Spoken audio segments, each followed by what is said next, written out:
Ẹ jẹ́ ká gbàdúrà. Ní orúkọ Jésù, bàbá wa àti Ọlọ́run wa ìjìnlẹ̀ ìfẹ́, ọba tí ó pọ̀ nípa àti agbára, Ọlọ́run Yàkóyó, ọba àwọn ọba. A gbé ọ̀gá nítorí pé ìwọ ni Ọlọ́run, nítorí pé ìwọ ni ọ̀rọ̀. Ọlọ́run bá wa sọ̀rọ̀, darapọ̀ mọ́ wa lákòókò yìí, fi ọ̀rọ̀ yìí tú ayé ọ̀pọ̀lọpọ̀ ènìyàn sílẹ̀.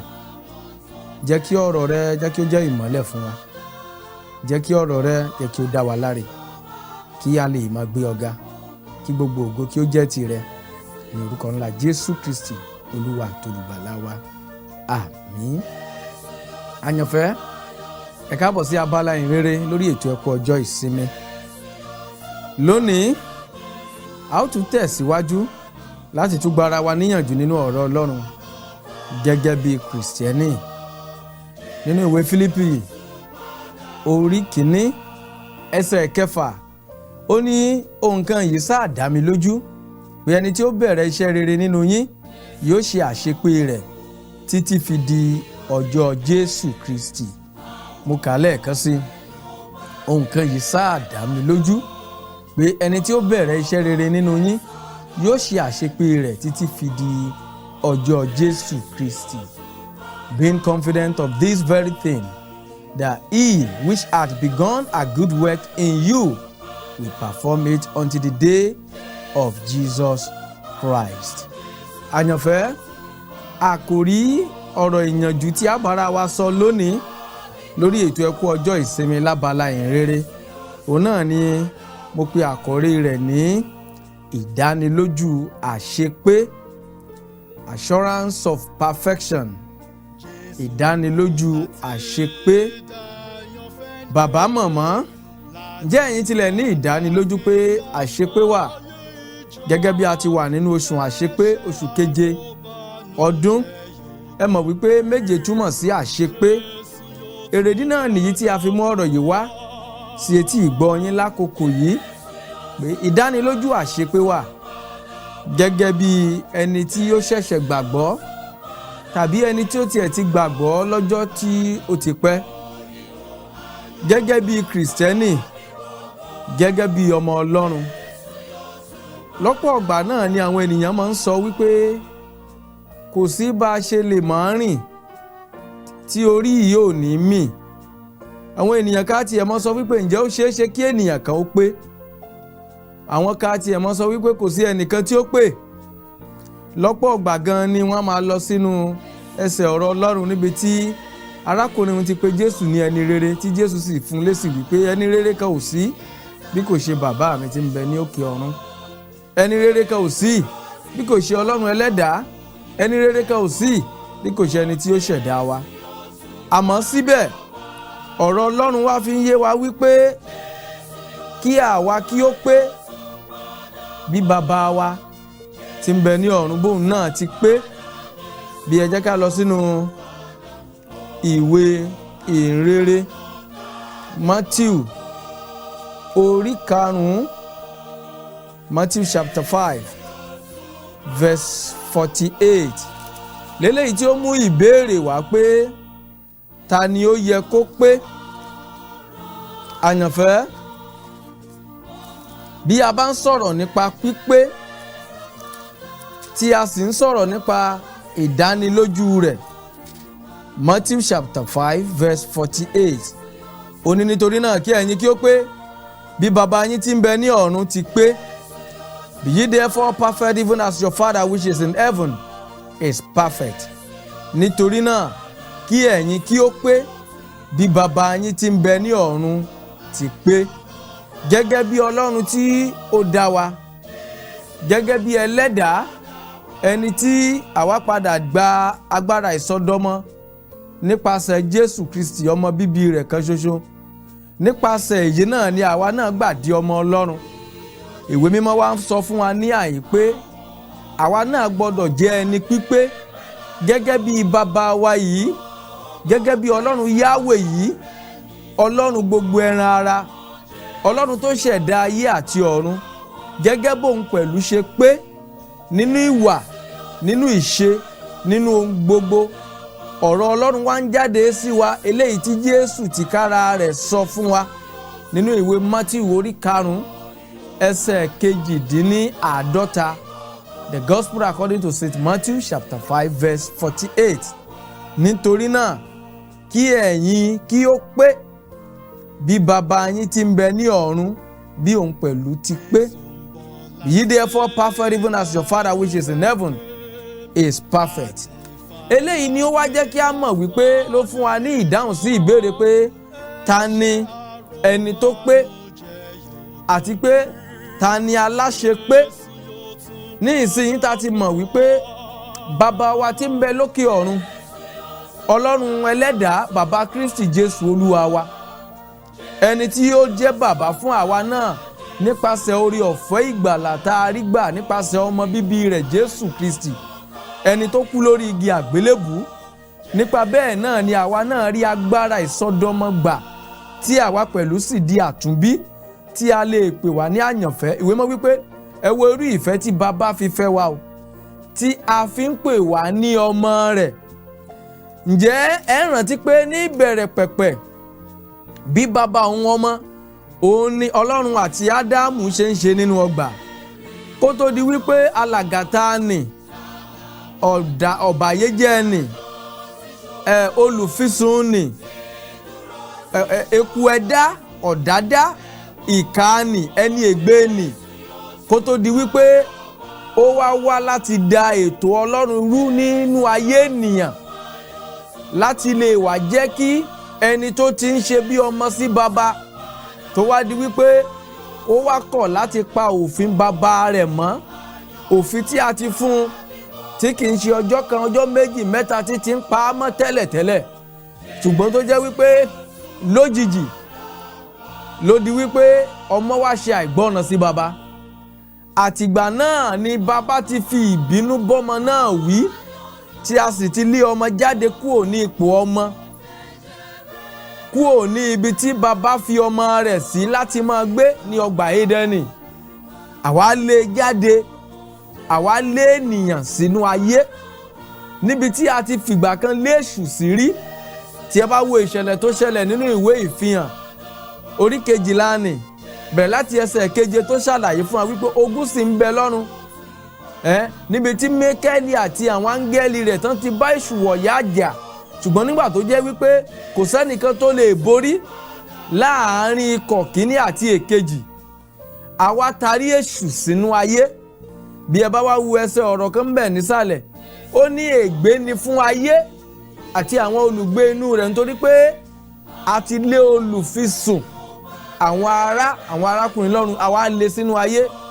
Ó ní òun náà wá bẹ̀rẹ̀ iṣẹ́ tiẹ̀ toró sáà mọ̀ pé ìgbà díẹ̀ ọjọ́ kúkúrú lòun ní, and that is the reason èṣù bẹ̀rẹ̀ sí ní operate nínú ayé.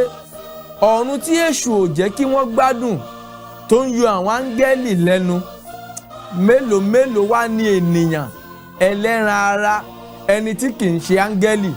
Bí èṣù bá lè da àwọn áńgẹ́lì láàmú, bó bá lè jẹ́ ìyọnu fún àwọn áńgẹ́lì níbi tí Ọlọ́run wà, tí ó bá lè máa jẹ́ pé òun náà ni yóò pé olè wájà kó tún polóko wá mú, tó bá lè ṣèyẹn ní tẹ́rítírì níbi tí Ọlọ́run wà lọ́hùn, mélòó mélòó wá níbi tí a pè ní ibi ègbé. Torí náà ọ̀rọ̀ Ọlọ́run wá jáde wípé ègbé ni fún ayé o, torí pé olùfisùn, ẹni tó ń yọ wọ́n lẹ́nu lọ́run àti lé sínú ayé. Nínú ayé kan náà yìí tí a wá lé ẹni ègbé nì sí, níbẹ̀ náà ni a tún wá lé ọmọ Ọlọ́run sí, torí pé ó ti sọ ipò ọmọ nù, òun pẹ̀lú ti wá di ẹrú. Àmọ́ ọpẹ́ ni fún Ọlọ́run, ẹni tí ó jẹ́ pé ó tún fi orí ọ̀fẹ́ rẹ̀ rà wá padà láti tún dá wa padà sí ipò ọmọ, gẹ́gẹ́ bí a ti rí kà nínú ìwé ìrere Jòhánù orí 1 ẹsẹ̀ 12 pé ṣùgbọ́n iye àwọn tí ó gbà á ni a fi agbára fún láti di ọmọ Ọlọ́run, àní àwọn náà tí ó gba orúkọ rẹ̀ gbọ́. Iye àwọn ènìyàn tán bá ti wá gba orúkọ Kristi Jésù Olúwa gbọ́, tí wọ́n gbàgbọ́ nínú ikú àti àjíǹde rẹ̀, tí wọ́n gbàgbọ́ nínú ìgòkèrè ọ̀run rẹ̀, tí wọ́n sì gbàgbọ́ nínú ìpadàbọ̀ rẹ̀ lẹ́lẹ́ẹ̀kejì. Àwọn tí wọ́n ń pa òfin rẹ̀ mọ́, tí kẹ̀kẹ́ ṣe pé wọ́n kàn gbàgbọ́ nínú àwọn nǹkan nì, ṣùgbọ́n nípa gbígbàgbọ́ àwọn pẹ̀lú ń gbé ìgbésẹ̀, wọ́n sì ń pa òfin rẹ̀ mọ́. Ẹ mọ̀ pé gẹ́gẹ́ bí òfin tuntun tí a fi lé kalẹ̀ fún wa fẹ́ràn fi àkọ́kọ́ fẹ́ Olúwa Ọlọ́run rẹ pẹ̀lú gbogbo àyà rẹ pẹ̀lú gbogbo ọkàn rẹ. Èkejì tó sì dàbí irú rẹ̀, fẹ́ ọmọnìkejì rẹ gẹ́gẹ́ bí ara rẹ. Bí o bá ti lè kógojá nínú méjì yìí, o ti kógojá nínú gbogbo òfin. Torí gbogbo òfin torí yẹn nínú òfin méjì yìí náà ni wọ́n wà. Iye àwọn tí ó bá ti wá gbà á gbọ́ tí wọ́n sì ń pa òfin yìí mọ́, àwọn náà ni à ń pè ní ọmọ Ọlọ́run. Àwọn náà ni a dá padà sí ipò ọmọ. Àmọ́ kò wá parí síbẹ̀. Àyànfẹ́, ọ̀rọ̀ Ọlọ́run wá ń tẹ̀síwájú wí fún wa wípé àwa gbọ́dọ̀ wá pé o gẹ́gẹ́ bí bàbá wa ẹni tó ti padà sọ wá dọmọ padà, ẹni tó ti padà mú wa padà bọ̀ sípò ọmọ, gẹ́gẹ́ bí òun pẹ̀lú ti pé, àwa náà gbọ́dọ̀ pé. Ìbéèrè wa ni wípé ǹjẹ́ ó ṣeé ṣe kí ènìyàn pé nínú ìwà, nínú ìṣe? Ǹjẹ́ ó ṣeé ṣe kí ènìyàn kí ó pé? Ó náà ni àkòrí ọ̀rọ̀ yìí ṣe wá jáde fún wa lónìí wípé ìdánilójú àṣepé. Èmi ń sọ fún yín lónìí pẹ̀lú ọ̀rọ̀ Ọlọ́run wípé ó ṣeé ṣe fún ènìyàn láti di ẹni pípé. Torí bí a bá wò dáadáa pé ṣé ayé tí a pè ní ayé tí wọ́n ní ègbé ni fún, ṣé ní ayé tó di rádaràda, tó di rúdurùdu, ní ayé tó jẹ́ wípé ìfẹ́kúfẹ́ ara, ní ayé tó jẹ́ wípé ẹ̀ṣẹ̀ ló kúnnú rẹ̀ yìí, ṣé ní ayé tó jẹ́ wípé ẹni tí ò bá mọ̀yàn kò lè gòkè lójú àwọn ènìyàn, bẹ́ẹ̀ ni wọ́n ń sọ kiri.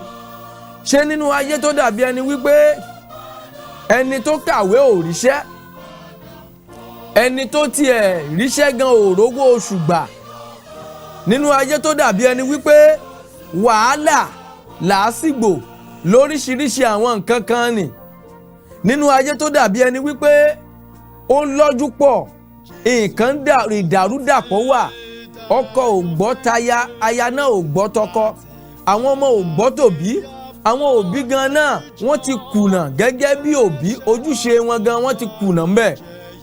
Àwa máa béèrè lọ́wọ́ ara wa wípé ǹjẹ́ ó wá ṣeé ṣe bí nínú irú ayé bí eléyìí kí ènìyàn kan sì pé? Àyànfẹ́, ó ṣeé ṣe bẹ́ẹ̀. Èrèdí náà nìyẹn tí ọ̀rọ̀ Ọlọ́run ṣe ń fún wa ní ìdánilójú àṣepé. It is quite possible for you to be perfect. Tí ò bá ní ṣeé ṣe ni Jésù kì bá ti wí pé nítorí náà kí ẹ̀yin kí ó pé o bí bàbá yín tí ń bẹ ní ọ̀run bí ó ti pé. Bí ọ̀pọ̀lọpọ̀ Kìrìsìtẹ́nì bá wá tasẹ̀ àgẹ̀rẹ̀ lónìí, tàbí tí wọ́n á ṣe nǹkan kan, wọ́n á ní kò sẹ́ni tó pé, kò sẹ́ni tó lè pé. Bó bá bárú wọn pàdé pé kò sí Kìrìsìtẹ́nì tó lè pé, kò sí ènìyàn kan tó lè pé, á jẹ́ wípé àwọn pẹ̀lú ò ṣetán láti rìn ní ìbámu pẹ̀lú òfin Ọlọ́run. Á jẹ́ pé irú àwọn ènìyàn bẹ́ẹ̀ wọn ò ṣetán láti wà ní ìbámu pẹ̀lú ọ̀rọ̀ Ọlọ́run. Á jẹ́ pé irú àwọn ènìyàn bẹ́ẹ̀ wọn ò tí ì ṣetán láti ru àgbélébù wọn kí wọ́n sì máa tọ Jésù lẹ́yìn. Àyànfẹ́, ta ni aláṣepé bí kò ṣe Olúwa? Ẹ já lọ sínú ìwé onísáàmù Psalm 138. Psalm 138 verse 8. Ó ní Olúwa yóò ṣe ohun tí ń ṣe ti èmi ní àṣepé. Olúwa àánú rẹ̀ dúró láéláé. Má ṣe kọ iṣẹ́ ọwọ́ ara rẹ̀ sílẹ̀. Olúwa yóò ṣe ohun tí ń ṣe ti èmi ní àṣepé. The Lord will perfect that which concerneth me. The Lord will perfect that which concerneth me. Gbogbo ohun tí ó ṣe tèmi ni Ọlọ́run yóò ṣe ní àṣepé. Ìbá má ṣe pé àṣepé ṣeé ṣe ni, ọ̀rọ̀ Ọlọ́run kò bá má ti fún wa ní ìdánilójú àṣepé. Ṣùgbọ́n nítorí pé it is quite possible to be perfect, torí náà ni ọ̀rọ̀ Ọlọ́run ṣe wá ń fìdí ẹ̀ múlẹ̀ fún wa. Ó ń fún wa ní ìdánilójú pé ó ṣeé ṣe fún ènìyàn láti jẹ́ ẹni pípé. Kí ni à ń pè ní pípé? Kí ni à ń pè ní àṣepé? What is perfection? Perfection is a state variously of completeness, flawlessness, or supreme excellence. In other words, bí a bá ní kí a sọ ìtumọ̀ tí à ń pè ní perfection yìí, perfection is a flawless state in tí ò ní àbùkù, where everything is exactly right, níbi tí ohun gbogbo ti ṣe déédé, níbi tí ò ti sí àbàwọ́n, tí ò sí àbùkù, tí ò sí ó kù díẹ̀ káàtó, ní tí wọ́n ń pè ní àṣepé nìyẹn o.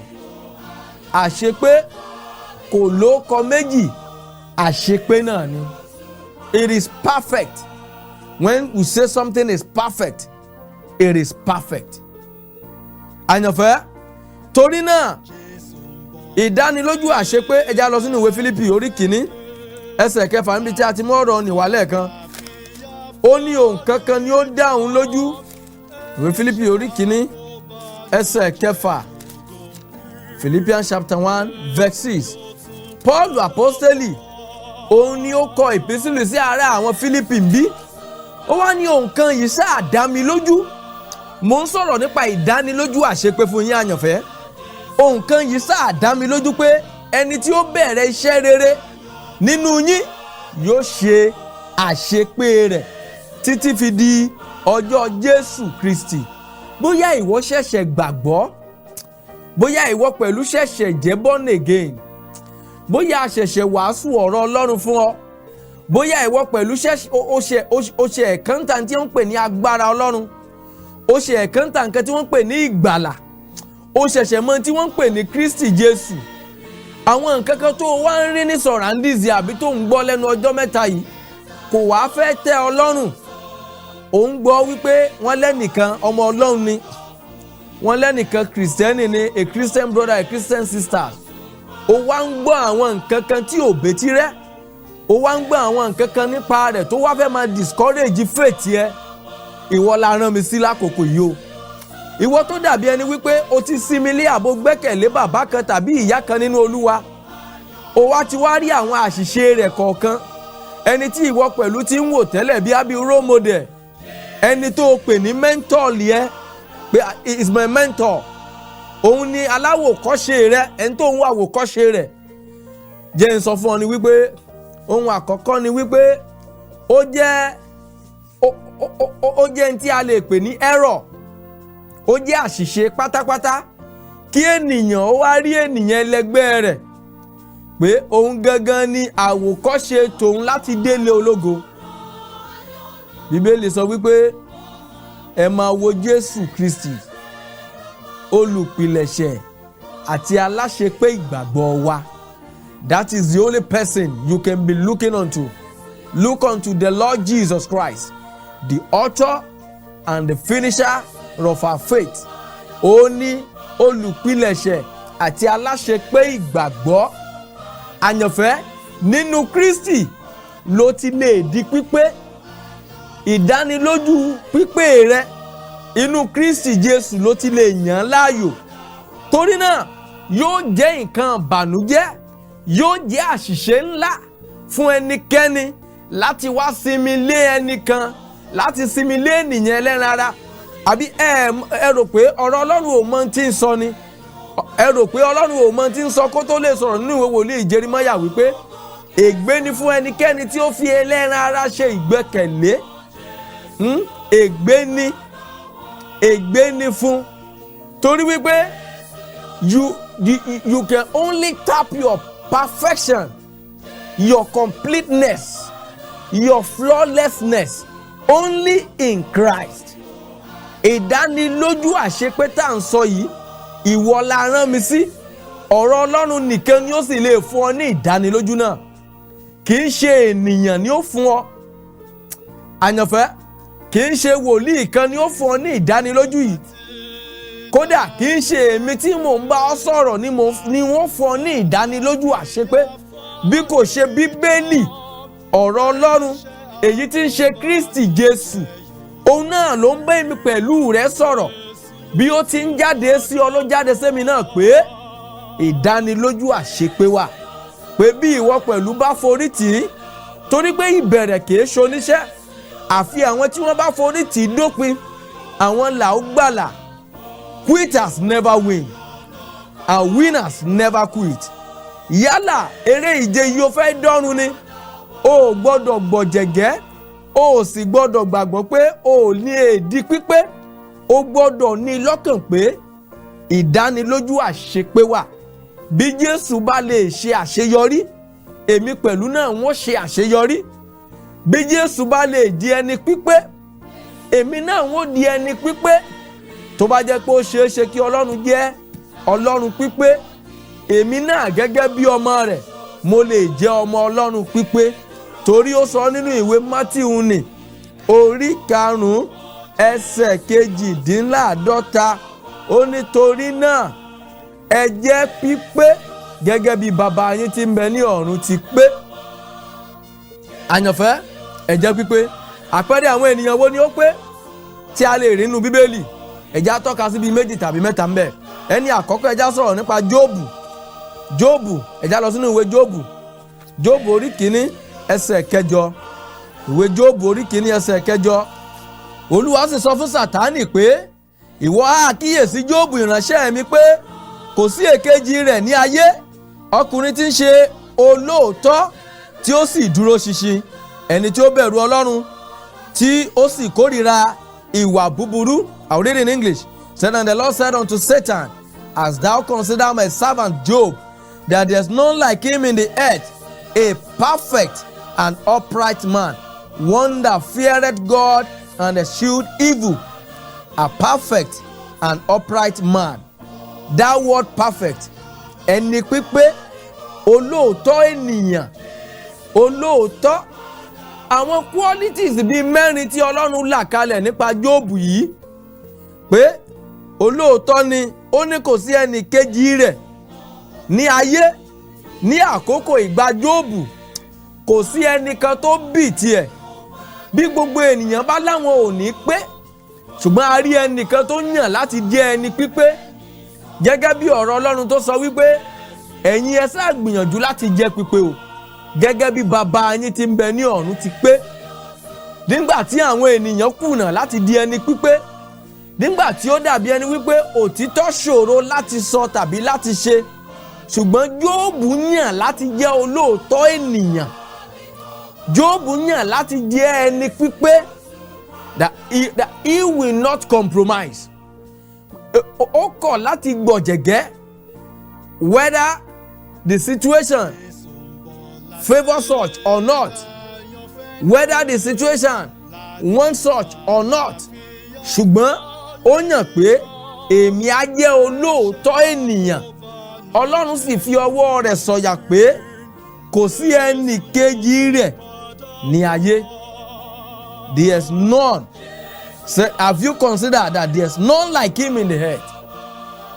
Ọlọ́run ń béèrè lọ́wọ́ Sátánì, have you considered my servant?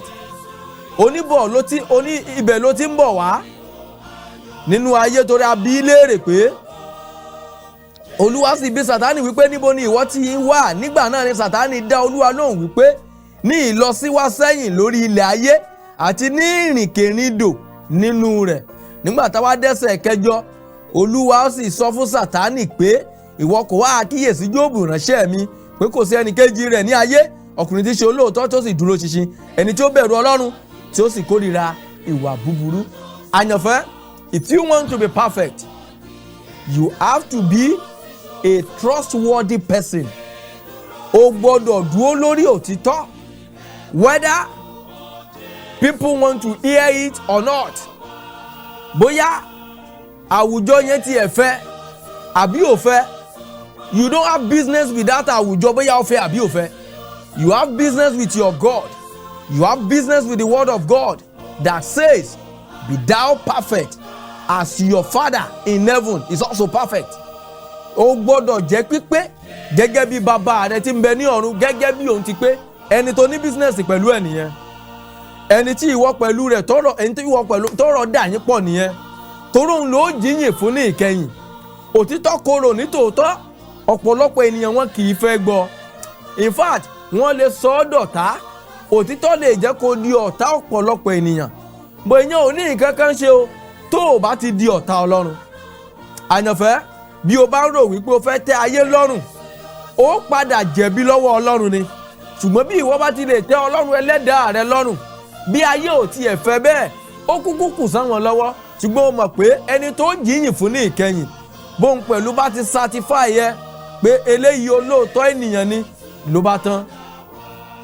Ọlọ́run certify Jóòbù bí pé olóòótọ́ ènìyàn ni. Èṣù ní rárá, ó ní kò rí bẹ́ẹ̀, ó ní àánú lórí gbà, ó ní nǹkan tọ́lọ́run ṣe fún ni.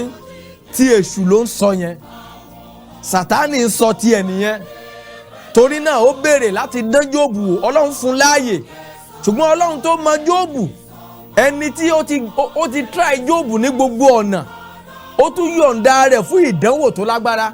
Síbẹ̀ Jóòbù wẹ̀, ó yán kànkàn, ó yanrantí. Bí ẹ bá dé inú ìwé Jóòbù orí 42 bẹ̀rẹ̀ láti ẹsẹ̀ 7 sí ẹsẹ̀ 8, ẹ rí wípé àwọn ọ̀rẹ́ Jóòbù tí wọ́n ń pọ̀ ọ́ nífun, àwọn tí wọ́n bẹ̀rẹ̀ sí ní jẹ́ kó máa sọ̀sọ́kúsọ, àwọn tí wọ́n bẹ̀rẹ̀ sí ní fọ̀rọ̀ dà láàmú, kì í ṣe tó yẹ kán bá Jóòbù sọ ni wọ́n ń bá a sọ. Wọn ò gba Jóòbù ní ìyànjú, in fact wọn ò help matter. Ọlọ́run padà dá wọn lẹ́bi. Tẹ́ bá lọ sí chapter 42 ìwé Jóòbù yẹn, ẹ rí wípé Ọlọ́run bá wọn sọ̀rọ̀ ńbẹ̀ kó tó di wípé ó sọ pé kí Jóòbù wá máa súre fún wọn, torí wípé wọn ò ṣe ní tí Ọlọ́run gan ń retí látọ̀dọ̀ wọn. Job chapter 42, I will read verse 7 to verse 8. Ó ní bẹ́ẹ̀ ni ó sì rí lẹ́yìn ìgbà tí Olúwa ti sọ ọ̀rọ̀ wọ̀nyí tán fún Jóòbù. Olúwa sì wí fún Élífásì ará Témà pé, mo bínú sí ọ àti àwọn ọ̀rẹ́ rẹ méjèèjì, nítorí pé ẹ̀yin kò sọ̀rọ̀ ní ti èmi ohun tí ó tọ́ bí Jóòbù ìránṣẹ́ mi ti sọ. Job òun ló sì remain sane. Oh my God. Pẹ̀lú gbogbo ohun tí ó dojúkọ Job, pẹ̀lú gbogbo wàhálà tó ní, a sì rí ọkùnrin yìí tó pé. And this man still remains sane. In tó yẹ kó yà ní wèrè ni ìṣẹ̀lẹ̀ tó ṣẹlẹ̀ sí. Ìṣẹ̀lẹ̀ tó yẹ kó sọ ọ́ di nǹkan míì ni. Ìṣẹ̀lẹ̀ tó yẹ kó sọ ọ́ di ìdàkudà ni. But this man remained to be sane. Which means pé Ọlọ́run mọ nǹkan tó ń sọ nípa Jóòbù. Ẹ̀rí Jóòbù tí Ọlọ́run gbà jẹ́, Ọlọ́run mọ ohun tó ń sọ nípa rẹ̀. Sátánì tó ní rárá kò rí bẹ́ẹ̀, Sátánì padà kùnà ni. Torí náà rí wípé o tẹ́ Ọlọ́run lọ́rùn, kì í ṣe ènìyàn ló ń tẹ́ lọ́rùn. Gẹ́gẹ́ bí Kìrìsìtẹ́nì, bó bá pé bó ti ń fi àwọn ọ̀nà àbáyọ fún ọ nìyẹn o. Jẹ́ olóòótọ́ bíi Jóòbù, jẹ́ ẹni tí ó dúró ṣinṣin, bẹ̀rù Ọlọ́run, kí o sì kórìíra ìwà búburú. Àwọn qualities mẹ́rin, àwọn ẹ̀kọ́ mẹ́rin tí a rí kọ́ nípa Jóòbù tí ó fi jẹ́ ẹni pípé, tí ìwọ pẹ̀lú náà lè fi jẹ́ ẹni pípé, òun náà láti sáré là kalẹ̀ fún ọ. Tálẹ́nì kejì nítorí àkókò wa, ẹ já sọ̀rọ̀ nípa Énọ́kù nínú ìwé Genesis yẹn orí 5 ẹsẹ̀ 24. Genesis chapter 5 verse 24. A rí Énọ́kù níbẹ̀. Ìwé mọ́ sọ wípé Énọ́kù sì bá Ọlọ́run rìn, òun kò sì sí mọ́. Genesis chapter 5 verse 24. Ó ní Énọ́kù sì bá Ọlọ́run rìn, òun kò sì sí nítorí Ọlọ́run mú un lọ. Tẹ́ bá rántí tẹ́ gbàgbé, ẹ mọ̀ wípé ikú tí ènìyàn ń kú ẹ̀gún Ọlọ́run ni. Torí àsọtẹ́lẹ̀ ni, ogun àìgbọ́tẹ́lẹ̀ kì í parọ́ tó bá gbọ́ o. Àwífúnni ó tó dá ní àgbà ìjàkadì ni. Ọlọ́run ti wí fún ènìyàn nínú ọgbà Édẹ́nì àti wí fún Ádámù. Bẹ́ẹ̀ náà ni ó ti dé tí ìgbọ́ Éfà kó tó di wípé wọ́n tasẹ̀ àgẹ̀rẹ̀. Pé ẹ wò ó lọ́jọ́ tẹ́yin bá jẹ nínú èso igi tí ń bẹ láàrin ọgbà nì, kíkú lẹ́yìn ó kú o. Àmọ́ Sátánì tàn án jẹ. Ó kúkú wí fún ìyá wa Éfà pé ẹ̀yin kì yóò kú ikú kankan. Éfà náà sì gbà bẹ́ẹ̀. Nàbà ní káwọn náà ò dán Ọlọ́run wò. Ẹ̀já wò bí ẹ̀rọ lọ́lọ́run tiẹ̀ ń pa. Ṣùgbọ́n lọ́jọ́ tí wọ́n jẹ èso náà, lọ́jọ́ náà ni ikú ti wọlé dé. Látìgbà náà ni ìran ènìyàn ti ń tọ́ ikú wò. Ṣùgbọ́n ní àyín, a rí ọkùnrin kan, ẹni tí ó bá Ọlọ́run rìn, tí Ọlọ́run mú ré kọjá ẹ̀gún àti èpè rẹ̀. Torí ẹ̀gún Ọlọ́run àti èpè Ọlọ́run ni ikú fún ènìyàn. Kíkú lẹ́yìn ó kú. Ikú ní èrè ẹ̀ṣẹ̀. Gẹ́gẹ́ bí ìwé Róòmù orí 9 ni, bí ó ti fi yé wa dáadáa, ikú ní èrè ẹ̀ṣẹ̀. Ẹnikẹ́ni tó bá ti dẹ́ṣẹ̀ dandan ni yóò kú. Ní ìbẹ̀rẹ̀ pẹ̀pẹ̀ ni ènìyàn ti tọ́kú wò. Látìgbà náà ni ìran ènìyàn ti jogún ikú. Torí ẹ̀gún Ọlọ́run ni, èpè Ọlọ́run ni. Ṣùgbọ́n a rí ẹnìkan tí ó bá Ọlọ́run rìn bí. If you walk with God, if you are so perfect like your God is perfect. Torí Ọlọ́run kì í kú, Ọlọ́run pípé ni. Ìdánilójú àṣepé ni mò ń bá ọ sọ̀rọ̀ lé lórí lónìí. Énọ́kù bá Ọlọ́run rìn, a sì mú un ré kọjá ègún àti èpè Ọlọ́run. A ò jẹ́ kí ó tọ́ ikú wò bí ènìyàn ti ń tọ́ ikú wò. What a marvelous way to walk with God. Bí ènìyàn bá bá Ọlọ́run rìn lọ́nà tí ó tọ́, Ọlọ́run a máa họ́nà ènìyàn. Ìdánilójú àṣepé náà ni àkòrí tá à ń bára wa sọ̀rọ̀ lórí. Torí àkókò wa, tálẹ́nì kẹta, ẹ̀já wo Nóà náà nínú ìwé Genesis orí kẹfà. Genesis orí kẹfà ẹsẹ̀ kẹsàn-án. Oníwọ̀nyí ni ìtàn Nóà. Nóà ṣe olóòótọ́ àti ẹni tí ó pé ní ọjọ́ ayé rẹ̀. Nóà bá Ọlọ́run rìn. In English version, he said, "These are the generations of Noah. Noah was a just man and perfect in his generations." Noah jẹ́ ẹni tí ó pé ní ọjọ́ ayé rẹ̀. Noah ń bá Ọlọ́run rìn. A ò rí nǹkan kan, a ò rí ẹ̀sùn kankan kà sí lọ́wọ́, a ò rí nǹkan kan kà sí lẹ́sẹ̀. Noah nìkan kọ́ ló wà láyé nígbà náà, àyànfẹ́, kó tó di pé ìkún omi dé. Gay ti wà, bẹ́ẹ̀ ni lesbianism ti wà, ìdàpọ̀ akọ láàrin akọ àtakọ, ìdàpọ̀ láàrin abo àti abo. Ó pẹ́ tí wàhálà ti wà láyé, ó pẹ́ tí ẹ̀ṣẹ̀ ti wọnú ayé, ó pẹ́ tí rúdurùdu ti wọnú ayé, ó pẹ́ tí nǹkan tí ò bójú mu, ó pẹ́ tí nǹkan bí aṣiwèrè ti wà nínú ayé, ó pẹ́ tí ọ̀pọ̀lọpọ̀ oh my God, ìṣẹ̀lẹ̀ tí ò betí rẹ tí ò tiẹ̀ ṣe é fetí gbọ́, ó pẹ́ tó ti wà nínú ayé. Àmọ́ bí ayé ṣe corrupt tó nígbà ayé Noah, tó jẹ́ wípé ọkùnrin yóò wá fobìnrin lẹ̀, obìnrin ò wù láti fẹ́ láya mọ́, ọkùnrin ẹlẹgbẹ́ rẹ̀ ló ń wù wáyìí. Obìnrin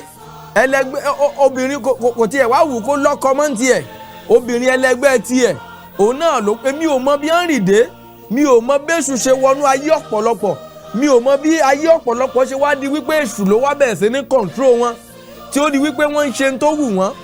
Àwọn ìwà ẹ̀ṣẹ̀ tí wọ́n ń ṣe ní Sódómù Gòmárà, gbogbo ẹ̀ náà wà nígbà ayé Noah. Gbogbo kò di wípé kágbàlagbà ọmọdé kan ní olókùn tó wọ́n máa bá lò pọ̀. Gbogbo ìwà bẹ́ẹ̀ náà ni wọ́n wù nígbà ayé Noah. Gbogbo ká jalè, ìdígunjalè, ìfipábánilòpọ̀, gbogbo àwọn ìwà tí ò betí rẹ́, wọ́n ń ṣe bó ṣe wù wọ́n, wọ́n ń dànù bí Ọlọ́run. Ayé kún fún ẹ̀ṣẹ̀, ayé kún fún ìwà ipá, ayé kún fún ìwà agbára. Òǹkálukú ń ṣe bó ṣe wù wọ́n, gbàgbé Ọlọ́run wọn. Àmọ́ ẹnìkan wà tó yàn láti pé ní gbogbo ọ̀nà. Ẹnìkan wà tí ó gbà wípé òun ó pé gẹ́gẹ́ bí ẹlẹ́dàá òun, gẹ́gẹ́ bí ó ti pé. Àwa rí àkọsílẹ̀ rẹ̀ tó sọ wípé Noah ṣe olóòótọ́ àti ẹni tí ó pé ní ọjọ́ ayé rẹ̀. In his generation he was perfect. Ǹjẹ́ a lè kọ àkọsílẹ̀ rẹ̀ pé nínú ìdílé rẹ̀ pé a rí ẹni pípé kan níbẹ̀? Bàbá màmá, ǹjẹ́ a lè rí àkọsílẹ̀ rẹ̀ nínú ìjọ rẹ̀ pé ìwọ lẹni pípé tó wà níbẹ̀? Yóò burú o bí ènìyàn bá fi gbogbo ọjọ́ ayé rẹ̀ lọ ṣọ́ọ̀ṣì tó ń gbàdúrà, bàbá pásítọ̀, pẹ̀lú gbogbo àwọn ọmọ ìjọ tó wà lábẹ́ yín, ká máa lè rẹ́ nìkan tí Ọlọ́run lè fi ọwọ́ rẹ̀ sọ̀yà wípé ẹni pípé leléyìí. Eléyìí yóò jẹ́ ohun ìbànújẹ́, yóò jẹ́ ohun ìbánikẹ́dùn lé lórí, yóò jẹ́ ohun tí ò lérè. Kó wá di wípé nìkan fi gbogbo ọjọ́ ayé rẹ̀ lọ ṣọ́ọ̀ṣì, àmọ́ sí kìrìsìtẹ́nì, tó wá di ọjọ́ yẹn táwa ń bárú rẹ̀ lọ́rùn àpáàdì tí Ọlọ́run gan wá lè fọwọ́ rẹ̀ sọ̀yà. Ǹjẹ́ ìwọ pẹ̀lú ṣetán láti di pípé? Ẹ má gbàgbé ọ̀rọ̀ Ọlọ́run o, ẹ jẹ́ pípé gẹ́gẹ́ bí bàbá yín tí ń bẹ lọ́run ti pé. A rí Nóà gẹ́gẹ́ bí ènìyàn tó pé. Torí àkókò wa, àwọn ọ̀nà wo là ń gbà di pípé? Mo ti ṣàlàyé fún alẹ́ ẹ̀kẹ́ bíbẹ̀rù Ọlọ́run gẹ́gẹ́ bí a ti rí nínú ìgbé ayé Jóòbù. Sísá fún ibi, yẹra níbi tí ibi bá lè wà. Ọ̀nà míì wo la lè gbà láti jẹ́ pípé? Òun ni láti jẹ́ olóòótọ́. Rí wípé òtítọ́ a máa korò, òtítọ́ ò dùn, kò ṣeé jẹ, kò dàbí oyin. Àmọ́ àyànfẹ́, ó sàn láti ṣe òtítọ́ ju pé ká ṣèké lọ. Báwo ni ìgbẹ̀yìn olódodo ṣe máa ń rí? Ìgbẹ̀yìn olódodo a máa dùn. Báwo ni ìgbẹ̀yìn àwọn èké ti máa ń rí? Torí pé ó máa ń padà kan ni, ó lè máa dùn níbẹ̀rẹ̀, àyànfẹ́ torí náà já kẹ́kọ̀ọ́ lára àwọn ènìyàn wọ̀nyí bíbá Ọlọ́run rìn nínú ìdúróṣinṣin. A rí pé Nóà bá Ọlọ́run rìn, bẹ́ẹ̀ náà la rí kà nípa Énọ́kù ẹni tó bá Ọlọ́run rìn, bẹ́ẹ̀ náà la tún gbọ́ nípa Jóòbù yìí ẹni tó bá Ọlọ́run rìn. Àwọn ọ̀nà mìíràn ẹ jẹ́ n bá yín sọ̀rọ̀ nípa ìgbàgbọ́ bí tí ẹ ti lè ní ìdánilójú àṣepéré o. Bàbá rẹ̀ nìkan tó ń sọ fún mi pé kò lè rí bẹ́ẹ̀, bóyá o ti wo bàbá pásítọ̀ tó gbójúlé pé òun ni role model rẹ, òun ni mentor rẹ, ṣùgbọ́n ní ìsinyìí o ti wá rí, o dẹ̀ ti rí àṣìṣe rẹ̀, àṣírí rẹ̀ ti wá tú sí ẹ lọ́wọ́, o wá wò wípé kò sẹ́nì kankan tó lè pé jàre. Má jẹ́ ń tàn ọ́, bó bá nírú èrò bẹ́ẹ̀ lọ́kàn, èrò ọ̀run àpáàdì ni, torí wípé Bíbélì wípé èmi mọ àwọn tèmi sì mọ̀ mí. Olùṣọ́ àgùntàn mọ àwọn àgùntàn rẹ̀, bẹ́ẹ̀ ni àwọn àgùntàn dóhùn olùṣọ́ àgùntàn mà. Àmọ́ lọ́pọ̀ ìgbà àtàgùntàn àtewúrẹ́ ni wọ́n jọ máa ń kọ́ wọ́n rìn, wọ́n á jọ máa ń rìn papọ̀, wọ́n á jọ wà nínú agbo. Àmọ́ nígbà tí olùṣọ́ àgùntàn bá dé, bó bá ti kígbe pé àwọn àgùntàn rẹ̀, àwọn àgùntàn dóhùn olùṣọ́ àgùntàn mà, wọ́n á súré pàdé olùṣọ́ wọn. Ìgbàgbọ́ ó jẹ́ ọ̀nà tí a lè fi gbà di pípé. Rí wípé ìgbàgbọ́ rẹ ó múnádóko, gẹ́gẹ́ bí a ti rí kà nínú ìwé Fílípì orí kìíní ẹsẹ̀ 6 lẹ́ẹ̀kan tó fún wa ní ìdánilójú. Ó ní ohun kan yìí sáà dá mi lójú pé ẹni tí ó bẹ̀rẹ̀ iṣẹ́ rere nínú yín yóò ṣe àṣepé rẹ̀ títí fi di ọjọ́ Jésù Kristi. Bàbá màmá, eléyìí ló dì mú, eléyìí náà ní ìgbàgbọ́ rẹ pé ẹni tó bẹ̀rẹ̀ iṣẹ́ rere nínú mi yóò ṣe àṣepé, pé èṣù ẹ̀ṣẹ̀ kò ní gbá mi lọ kúrò lójú ọ̀nà ìgbàgbọ́, èṣù ẹ̀ṣẹ̀ kò ní tì mí ṣubú kúrò lójú ọ̀nà ìgbàgbọ́ yìí, ìfẹ́ owó kò ní gbé mi kúrò lọ́dọ̀ Kristi. Ẹ̀gbọ́n tí Pọ́ọ̀lù àpọ́sítélì wí ni, òní kí wàá ní ó ayé àwa kúrò nínú ìfẹ́ Kristi. Ó wá bẹ̀rẹ̀ sí ní ṣírò, ó wá ń là kalẹ̀ ní kọ̀ọ̀kan. Ṣé ìhòòhò ni? Ṣé àìríjẹ ni? Ṣé àìrímu ni? Ṣé ìfẹ́ owó yìí ni? Ṣé pàṣán àìsàn ni? Kí gan ló fẹ́ ayé àwa kúrò nínú ìfẹ́ Kristi gan? Níbi báyìí, ní ìkóríta yìí, níbẹ̀ náà ni ìgbàgbọ́ rẹ wà, níbẹ̀ náà ni ìdánilójú àṣepé rẹ wà pé ẹni tó bẹ̀rẹ̀ iṣẹ́ rere nínú mi yóò ṣe àṣepé rẹ̀. Àwọn ọ̀nà míì bo ni a lè gbà di pípé. Ẹ jẹ́ á lọ sí kíkó ara ẹni ní ìjánu nínú ìwé Jákọ́bù orí 3 ẹsẹ̀ 2. Bí ìwọ pẹ̀lú bá lè jẹ́ ẹni tí ń kó ara rẹ ní ìjánu, yóò rọrùn fún ọ láti di ẹni pípé. Nítorí nínú ohun púpọ̀ ní gbogbo wa ń ṣe àṣìṣe, bí ẹnìkan kò bá ṣìṣe nínú ọ̀rọ̀, òun náà ni ẹni pípé, òun ni ó sì lè kó gbogbo ara ní ìjánu. Bí a bá rí ẹnìkan tí ò ṣe àṣìṣe nínú ọ̀rọ̀ ẹnu ẹ̀, òun ni ẹni pípé. Ọ̀nà kan míì gbòógì tí o lè fi di pípé, òun ni wípé kí o kọ́ bí a ti ń kóra ẹni ní ìjánu. Àìlè kó ara ẹni ní ìjánu, òun ló ṣe ìyá wa àkọ́kọ́ Éfà, òun ló sọ àṣírí tí ń bẹ láàrin ènìyàn àti Ọlọ́run fún Sátánì. Wọ́n ní ẹnikẹ́ni tí ò bá ti ṣe àṣìṣe nípa ọ̀rọ̀ sísọ, irú ènìyàn bẹ́ẹ̀ ni ẹni pípé. Learn how to keep your mouth shut. Learn how to keep the secret between you and God. Sátánì sì béèrè, tí ẹ má bọ̀ náà arábìnrin, ṣé lóòótọ́ lọ́lọ́run ní ẹ ò gbọ́dọ̀ jẹ èso kankan nínú ara igi ọgbà? Ẹ wo ọ̀nà tó gbé gbà. Ó ti mọ ọ̀nà tí ó gbà sọ tí obìnrin náà yóò sì fífún lésì pé àáwù, Ọlọ́run wá jòròrò ni, Ọlọ́run wá burú ni. Ó dáa náà gbà tó wá ní ṣọ́lọ́run ni a máa jẹ nínú àwọn èso igi ọgbà. Ṣé erùpẹ̀ la wá ń jẹ ńlẹ̀ ni? A jẹ́ pé igi la wá ń jẹ kọ́. Toró mọ̀ ọ̀nà tí ó gbé gbà tí ó fi béèrè láti lè gbọ́ ohun tó fẹ́ gbọ́ lẹ́nu ìyá wa Éfà. Ìyá náà bá sì sọ, ló bá tú pẹrẹpẹrẹ ọ̀rọ̀. Rárá o, Ọlọ́run ò ní ká má jẹ nínú èso igi ọgbà, àmọ́ eléyìí tí ń bẹ láàrin òun gan ló ní a má fọwọ́ kàn. Ló bá tán. Àṣírí tí Sátánì fẹ́ mọ̀, ó ti mọ̀.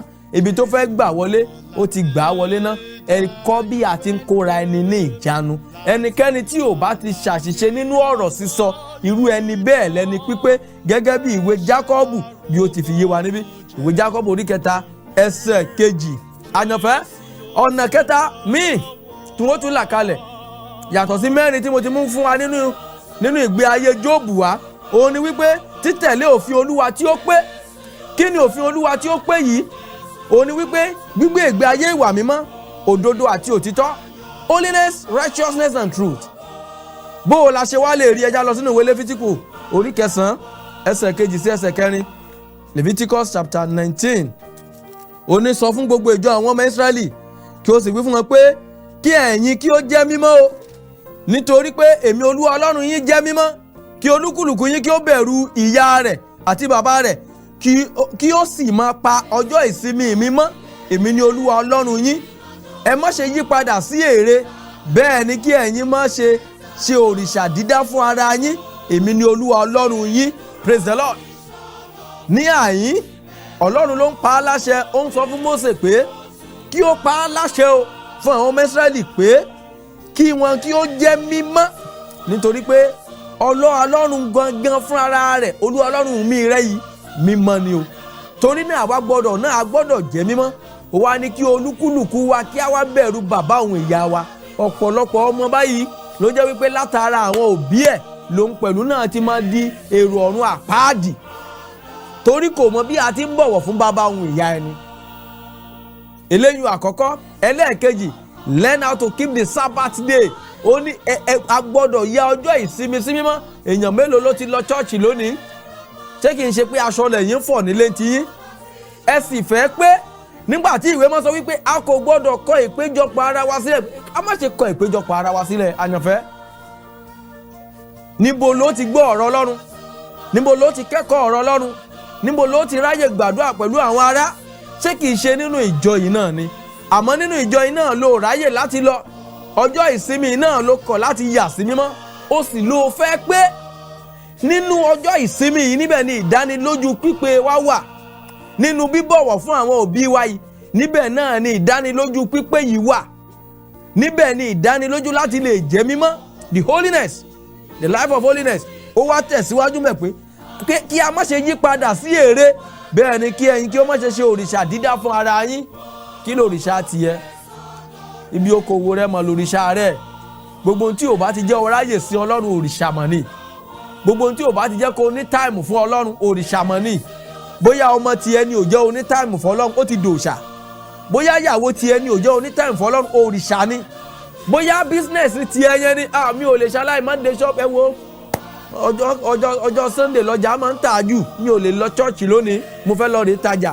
Òòṣà tiẹ̀ náà nìyẹn. O ti dá ère tiẹ̀ náà nìyẹn. O ti yí padà kúrò ní ìlànà. O ti rí nǹkan yẹn, gbogbo ohun tó bá ti wá tó ti tóbi jù tó prefer. Whatsoever you prefer to God. Eléyìí mo prefer eléyìí ju Ọlọ́run lọ. Òrìṣà tiẹ̀ náà nìyẹn. Lórúkọ Jésù yóò dára fún wa.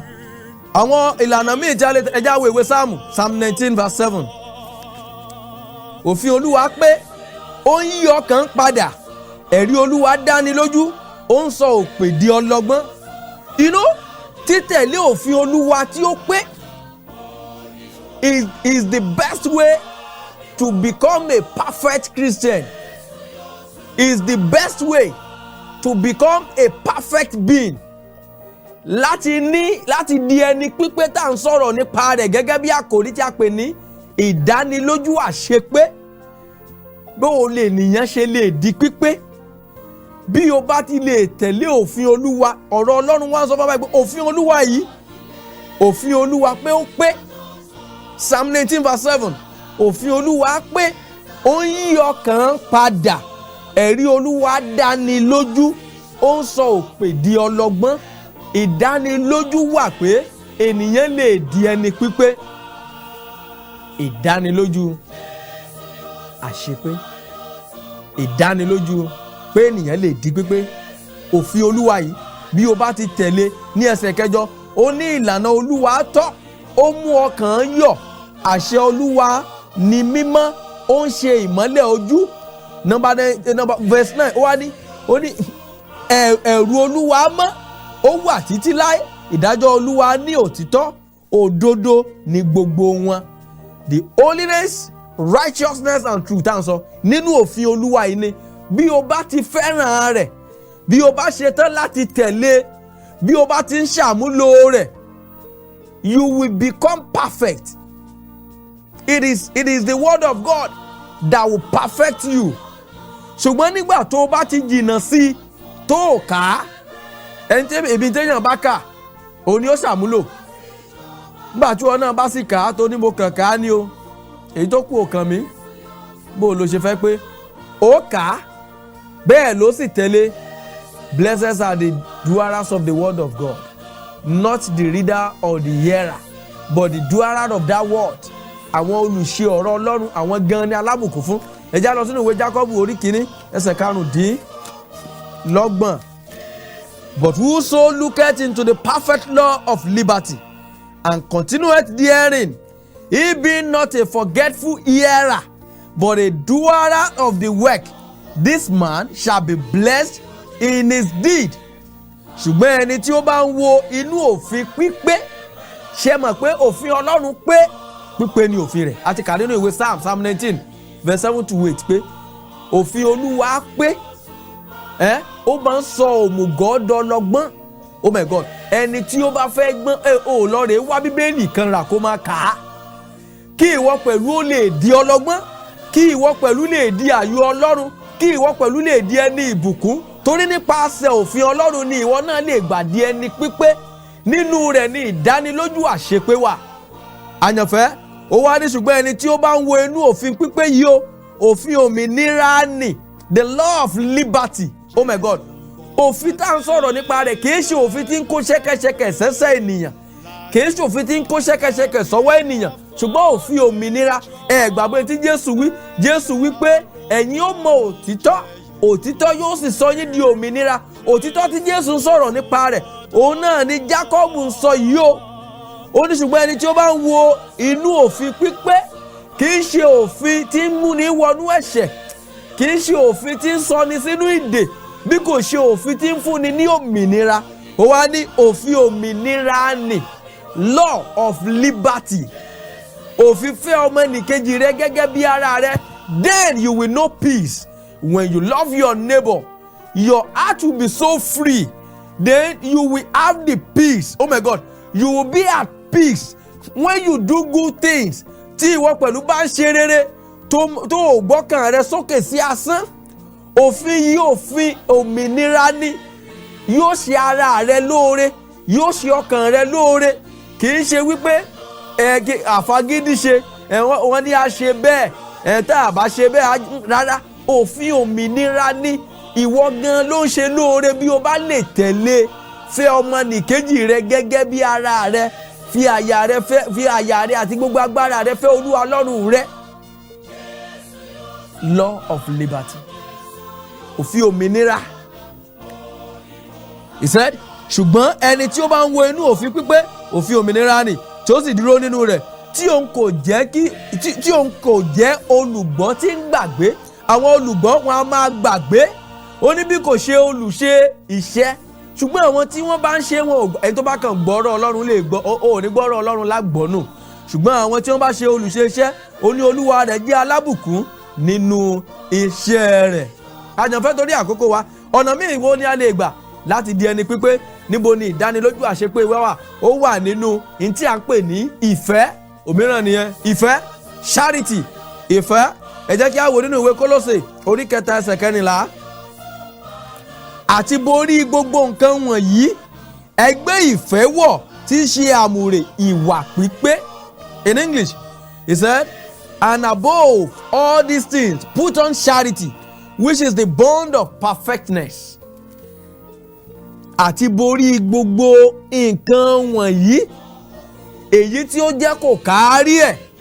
Oh my God, kó tó di pé wọ́n fún yín lẹ́yọ̀ kan sí, ìdánilójú àṣepé, ìdánilójú pé ẹ̀yin pẹ̀lú lè délé sí mi, ìdánilójú pé ẹ̀yin náà lè jẹ́ Kìrìsìtẹ́nì tí Ọlọ́run yóò fi ọwọ́ rẹ̀ sọ̀yà gẹ́gẹ́ bí ó ti fi ọwọ́ Jóòbù sọ̀yà.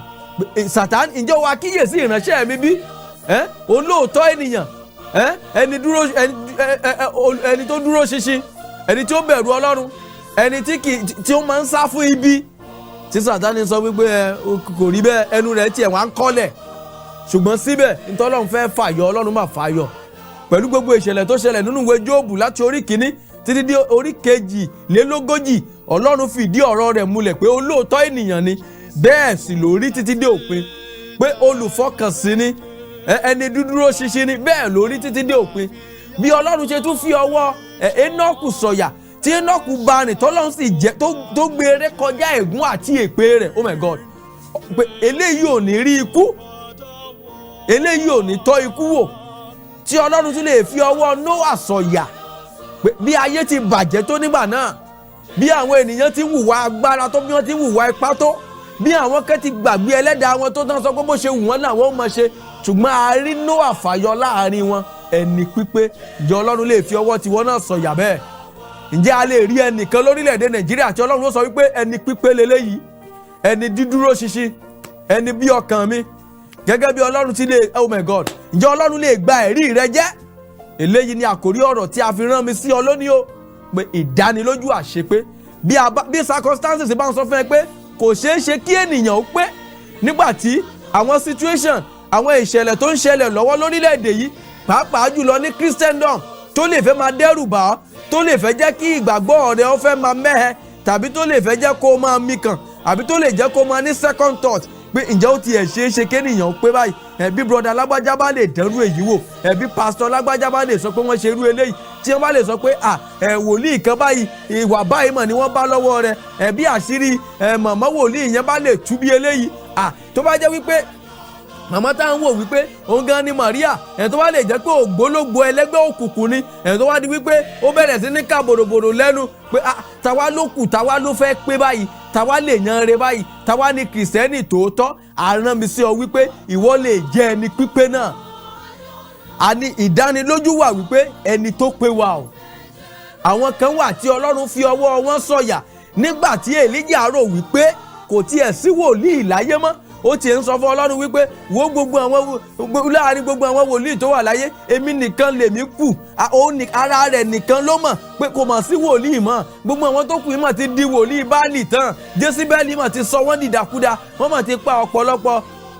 Ọlọ́run dá lóhùn wípé wo ara rẹ̀ ló mọ̀, èmi láwọn reserve prophet, reserve team 70 tí wọn ò tí ì fi orókún wọn wólẹ̀ fún Báálì, àwọn tí mo ní pamọ́ ní ìtọ́jú. Bẹ́ẹ̀ náà ni nígbà tí Èlíjà gbà pé kò sí ẹni pípé mọ́, when the situation seems so, when the circumstances nígbà tó rí bẹ́ẹ̀, àwọn ìṣẹ̀lẹ̀ tó ń ṣẹlẹ̀ láyé tó dàbí ẹni wípé ó ti tán, bí alọ́mọ Ọlọ́run ti ẹ̀wà wà mọ́, bí ala lè rọ́mọ Ọlọ́run mọ́, bí ala lè rójúlówó kìrìsìtẹ́nì mọ́. A ní wí fún ọ wípé ẹni pípé Ọlọ́run sì ń retí wọn, Ọlọ́run sì gbàgbọ́ nínú àwọn kan, Ọlọ́run sì nífẹ̀ẹ́ sí àwọn kan, Ọlọ́run sì mọ àwọn tirẹ̀, gẹ́gẹ́ bí ó ti wí pé èmi mọ àwọn àgùntàn mi, bẹ́ẹ̀ sì làwọn àgùntàn mi mọ̀ mí. Ìdánilójú àṣepé bí ìwọ pẹ̀lú bá ṣe tán láti bá Ọlọ́run rìn ní pípé, pé ẹ jẹ́ pípé gẹ́gẹ́ bí baba yín ti bẹ ní ọ̀run ti pé, ẹ jẹ́ mímọ́ gẹ́gẹ́ bí Ọlọ́run náà bí ó ti jẹ́ mímọ́. Bí ẹ bá ti ṣe tán tẹ ní ìgbàgbọ́ bẹ́ẹ̀, tẹ́yin pẹ̀lú tí ẹ sì kóra yín ní ìjánu, tẹ́yin pẹ̀lú tẹ̀lé òfin rẹ̀ tí ó jẹ́ òfin òmìnira láti lè gbé ìgbé ayé ìwà mímọ́, òdodo àti òtítọ́. Bẹ́ẹ̀yin pẹ̀lú náà bá tún wá lọ ní tí à ń pè ní ìfẹ́ ní àyín òní àti borí gbogbo nǹkan wọ̀nyí, ẹ gbé ìfẹ́ wọ̀. Ìfẹ́ gbọ́dọ̀ jẹ́ ń tẹ́ ẹ gbé wọ̀. Ẹ wọ̀ bí aṣọ, ẹ wọ̀ bí agbádá, ẹ jẹ́ kó wà lọ́rùn yín nígbà gbogbo. Ẹ gbé ìfẹ́ wọ̀, torí nínú rẹ̀ ni àṣepé wà, nínú rẹ̀ ni pípé yín wà, níbẹ̀ ni ìdánilójú pípé yín wà. Àyànfẹ́, ó ní ẹ gbé ìfẹ́ wọ̀, tí í ṣe àmùrè ìwà pípé, tí í ṣe àmùrè ìwà pípé. Ẹ mọ̀ ṣoore fáwọn èèyàn, ẹ fẹ́ ọmọnìkejì yín gẹ́gẹ́ bí ara yín, ẹ fẹ́ràn wọn. Ẹ wo ìfẹ́ tá à ń sọ̀rọ̀ yìí, ó wá tún wá kọjá pé ọmọ ẹnìkejì mi àbí ẹni tó bá fẹ́ràn mi nìkan ni ó fẹ́ràn. Ẹ já lọ sínú ìwé Mátíù bí Jésù ti kọ́ wa lẹ́kọ̀ọ́ wípé kẹ́yin pẹ̀lú ó fẹ́ràn àwọn ọ̀tá yín. Ìwé Mátíù orí 5 tí a kà lẹ́ẹ̀kan, Matthew chapter 5. Ẹ jẹ́ kí a wò láti ẹsẹ̀ 43, Matthew chapter 5 from verse 43 àkàdé 48. Ó ní ẹ̀yin ti gbọ́ bí a ti wí pé ìwọ fẹ́ ọmọnìkejì rẹ kí ìwọ sì kórìíra ọ̀tá rẹ. Wọ́n ti sọ ọ́ rí, ó wà nínú ìwé òfin àtijọ́ ni, òfin láíláí ni, nínú ìwé Léfítíkù tàbí nínú ìwé Deuteronomy, Leviticus 19:18 and Deuteronomy 23:6. Ṣùgbọ́n Jésù wípé ṣùgbọ́n èmi wí fún yín, ẹ fẹ́ àwọn ọ̀tá yín, ẹ súre fún àwọn ẹni tí ó ń fi yín ré, ẹ ṣoore fún àwọn tí ó kórìíra yín, kí ẹ sì gbàdúrà fún àwọn tí ń fi àrán kan bá yín lò, tí wọ́n ń ṣe inúnibíni sí yín. Ní ẹsẹ̀ 45 ó ní kí ẹ̀yin kí ó lè máa jẹ́ ọmọ bàbá yín tí ń bẹ ní ọ̀run, nítorí tí ó mú oòrùn rẹ̀ ràn sára ènìyàn búburú àti sára ènìyàn rere, ó sì ń rọ̀jò fún àwọn olóòótọ́ àti fún àwọn aláìṣòótọ́. Ní verse 46, nítorí bí ẹ̀yin bá fẹ́ àwọn tí ó fẹ́ yín, ọpẹ́ kí ni ẹ̀yin ní? Bẹ́ẹ̀ gẹ́gẹ́ kí àwọn agbowóde ń ṣe. Verse 47, bí ẹ̀yin bá sì ń kí kìkì àwọn arákùnrin yín, kí ni ẹ̀yin ṣe ju àwọn ẹlòmíràn lọ? Bẹ́ẹ̀ gẹ́gẹ́ kí àwọn agbowóde ń ṣe. Ní verse 48 yẹ ó wá ní, nítorí náà kí ẹ̀yin kí ó pé bí bàbá yín tí ń bẹ ní ọ̀run ti pé. That's where your bond of perfectness is. Níbẹ̀ ni pípé yín wà, àṣepé yín nínú ìfẹ́. Fẹ́ ọmọ ẹnìkejì rẹ gẹ́gẹ́ bí ara rẹ. Láàárín àwọn ọmọ ẹnìkejì rẹ náà ni ọ̀tá rẹ wà. That your so-called enemy is your neighbor. Jésù sọ fẹ́ ọmọ ẹnìkejì rẹ gẹ́gẹ́ bí ara rẹ. A ti lè rẹ́ nìkan tó kọ́ ẹlẹ́kọ̀ọ́ kan ní pé àwọn ọmọ ìyá rẹ nínú ẹ̀sìn, a ní sọ fún ẹ wípé òfo ni. Bí a bá ti rí ẹ̀kọ́ kan tó wí fún ẹ wípé ẹ fẹ́ràn àwọn ọmọ ìyá yín nínú ẹ̀sìn, is an error. Òfin èké ni, ẹ̀kọ́ òdì ni, ẹ̀kọ́ tí kì í mú ní délé ni. Fẹ́ràn gbogbo ènìyàn, fẹ́ràn ọmọ ẹnìkejì rẹ gẹ́gẹ́ bí ara rẹ, even your so-called enemy. Ẹ máa súre fáwọn tí ń gbé yín ré, kì í ṣe àwọn tó kí ọ nìkan ló kí. Even as a Christian, ọ̀pọ̀lọpọ̀ wọn á jàjà mí, kò kí mi, ó ń bá a yòdì.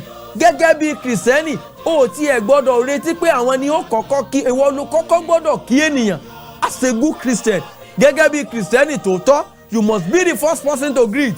Ìwọ gan ló kọ́kọ́ kíyàn, àlàáfíà ni fún yín sá o, alábùkún ni fún yín sá o, ẹ káàárọ̀ sá o, ẹ káàárọ̀ mọ́ o.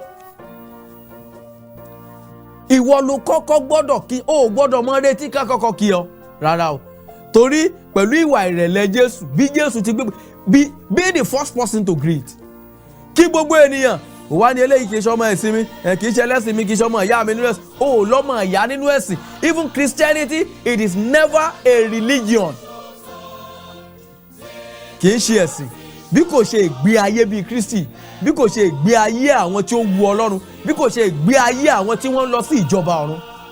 Shall be well with us in Jesus' name.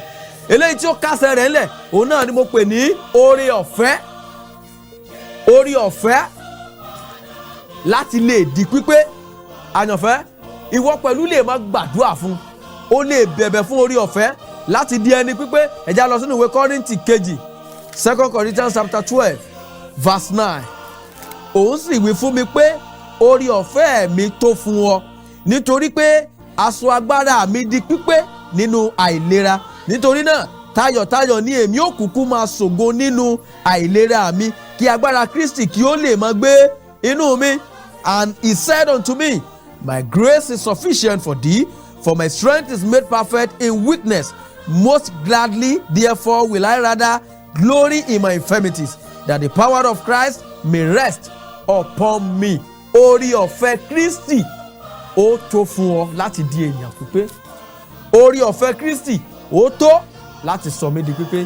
Eléyìí ló gbọ́dọ̀ gbàgbọ́ nínú ẹ̀, kí ìwọ pẹ̀lú ó sì máa gbàdúrà fún. Nínú ìwé Hébérù orí 13, kí lè mú ọ̀rọ̀ ẹ̀ wá sí ìdánudúró. Hebrews chapter 13, let me read you verse 20 to 21. Now the God of peace, that brought again from the dead our Lord Jesus, that great shepherd of the sheep, through the blood of the everlasting covenant, make you perfect in every good work to do his will, working in you that which is well pleasing in his sight, through Jesus Christ, to whom be glory forever and ever. Ǹjẹ́ ẹ jẹ́ mọ̀ wípé láì jẹ́ wípé a jẹ́ pípé kò ṣeé ṣe láti wọ ìjọba ọ̀run. Torí Ọlọ́run tí ó ń gbé nínú àwọn ọ̀run níbi tí ó ń kó wa lọ sí, Ọlọ́run pípé ni. Ohun tí ò bá pé kò ní lè wọbẹ̀. Ohun àìmọ́kan kì yóò wọ ìjọba ọ̀run. Èrèdí nìyẹn tí a ṣe gbọ́dọ̀ làkàkà láti jẹ́ ẹni pípé. A gbọ́dọ̀ jẹ́ pípé gẹ́gẹ́ bí bàbá wa tí ń bẹ ní ọ̀run ṣe lè jẹ́ pípé. Ẹ wá jẹ́ wí fún yín tó bá ní àwọn nǹkan kan tẹ́ ẹ wá ń dojúkọ pé Ọlọ́run tí lóun ó ṣe nǹkan báyìí àbó bẹ̀rẹ̀ nǹkan báyìí, Ọlọ́run tó bẹ̀rẹ̀ iṣẹ́ rẹ̀ kò ní ṣaláì má ṣàṣepé mọ́ mi kàn, torí pé Olúwa yóò ṣàṣepé. Ẹni tí ó fàyè gbà ọ́ láti ṣègbéyàwó, láti lọ́kọ, ó mọ̀ wípé o nílò ọmọ nínú ìgbéyàwó ọ̀hún. Torí náà mọ́ mi kàn, ẹni tó bẹ̀rẹ̀ iṣẹ́ dáradára ni yóò ṣe àṣepé rẹ̀ nígbà tí Ọlọ́run dé sí ayé Hánà, ẹni tó ti fi ń ṣẹlẹ́yà tẹ́lẹ̀ pé àgàn ni kò lè bímọ, ó wá rí wípé àgàn kọ́, torí pé Ọlọ́run dé. Bẹ́ẹ̀ náà ni ó rí fún ẹnìkan tó ń gbọ́ mi yẹn. Ìwọ tó ti rò wípé látọjọ́ tó ti jáde wọ́n tẹ̀ tí ń fi ọ́ ṣe yẹ̀yẹ́, wọ́n ní sátífíkẹ́ẹ̀tì rẹ̀ ọ̀kadà ló fi ń gùn, wọ́n lò ó ríṣẹ́ fi ṣe, ṣùgbọ́n Ọlọ́run tó bẹ̀rẹ̀ iṣẹ́ dáadáa tó gbà ọ́ láyè láti lọ léèwé, tó jẹ́ kó ní sátífíkẹ́ẹ̀tì yẹn, ó mọ̀ pé iṣẹ́ náà ló padà fi ṣe o. Torí náà àṣepé rẹ̀ ń bọ̀, ìdánilójú àṣepé.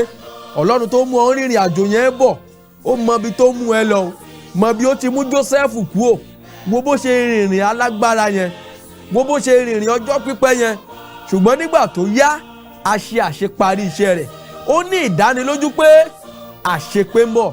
Torí náà mọ̀mọ́, bóyá ọdún 10 lẹ́yìn ti lò ń lé ọkọ, tí ì gbọ́ pa, tí ì gbọ́ po, ṣùgbọ́n a ní wífọ́ wípé àṣepé rẹ̀ ń bọ̀ láìpẹ́. Bàbá, ẹ̀yin ó mà ti pẹ́ tẹ́ ti ń làkàkà nídìí iṣẹ́ yín yẹn. Ọlọ́mọ̀ pé ẹ nílò promotion, gbogbo àwọn èèyàn náà ń promote, wọn ò tí ì promote yín, ṣùgbọ́n lọ́jọ́ tí promotion ti yín bá dé lélẹ́yìí tí à ń pè ní àṣepé, ẹ wá rí wípé ẹ lé àwọn tó ti lọ ṣáájú yín bá, ẹ tún padà fi wọ́n sílẹ̀. Àlàáfíà ni fún àyànfẹ́, àlàáfíà Kristi Jésù kó máa bá ọ gbé.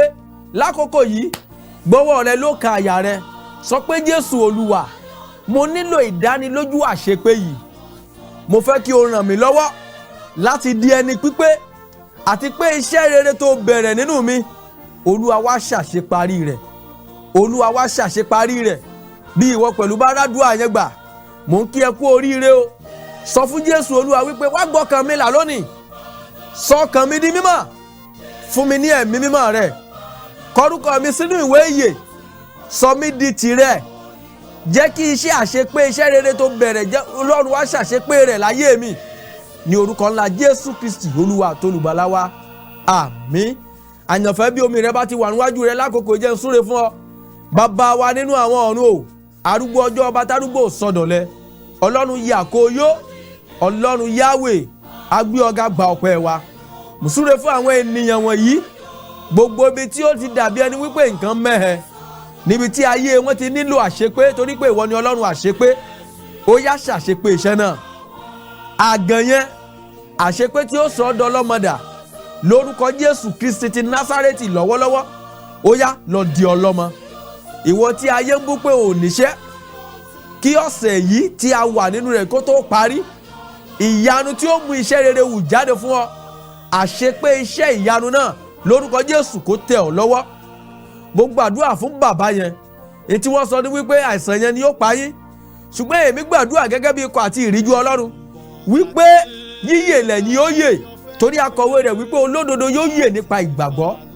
Yàhó mọ́ mi, torí náà lẹ́tà ikú tí a ti kọ yẹn, ẹ̀jẹ̀ Jésù fagilé. Mo gbàdúrà fún sìstá yẹn, ayé ti sọ wípé o ò lè lọ́kọ mọ́, torí wípé ó níbi tó ti bá ní àjò rẹ dé nínú ìjọba òkùnkùn, wọ́n ti parí rẹ̀, wọ́n sì sọ wípé o ò lẹ́tọ̀ọ́ sí ọkọ.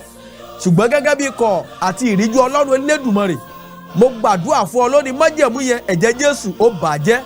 Ẹ̀yin ènìyàn wọ̀nyí, ẹ máa gbé ìgbé ayé àlàáfíà, ẹ máa gbé ìgbé ayé ìdáláre.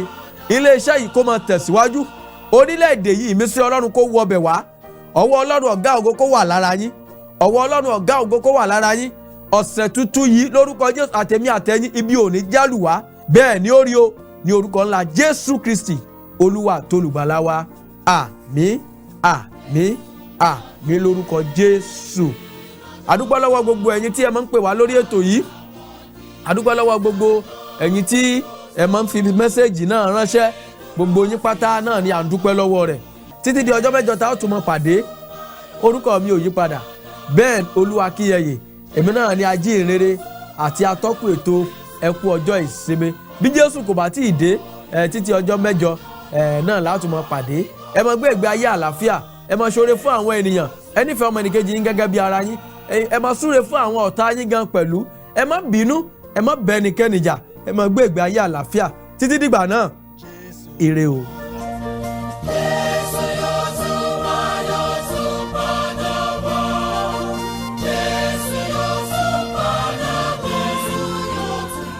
Kaftan TV Yorùbá, ṣàfojúsùn ayé tó rẹwà.